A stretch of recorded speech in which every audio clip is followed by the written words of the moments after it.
ეს აჭარული ხაჭაპური ღირს 35 ლარი. დღეს გავსინჯოთ მსოფლიოში ყველაზე ძვირიან აჭარულ ხაჭაპურს. დავიწყებ ტრადიციულად, ავორიოთ კვერცხი და ყველი ერთად. მოვატეხოთ კუნწი, თან ვნახოთ ткаცუნა თუ არის.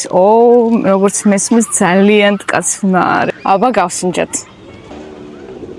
ყველი ეგრევე გემოზე იგრძნობა, რომ აშკარად სულგუნი არის გამოყენებული და უბრალოდ ამას შეხედეთ, რამდენად ткаცუნა არის თვითონ ცომი. ეგეთ დონეზე ცომგამოცდილი ჯერ კიდე არ მიჭამია აჭარული.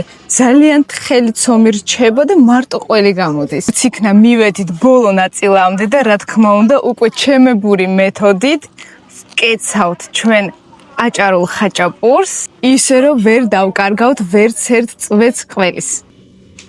ეგეთი თხელი ცომგამოცდილი აჭარული ხაჭაპური ჯერ კიდე არ მიჭამია აქამდე. რა თქმა უნდა, მომეწონა რომ სავარაუდოდ გამოყენებული იყო მარტო სულგუნი და ამას დავაჯილდოვებ იმ სტატუსით, რომ ეს არის ყველაზე ткаცუნა აჭარული ხაჭაპური, რაც ამ 2 თვის განმავლობაში გავსინჯე. ვფიქრობ, პირველად უნდა გაასინჯოთ ვიღაცას აჭარული ხაჭაპური, ეს იდეალური ადგილია და აუცილებლად უნდა ესტუმროთ ჯორჯიან პალას.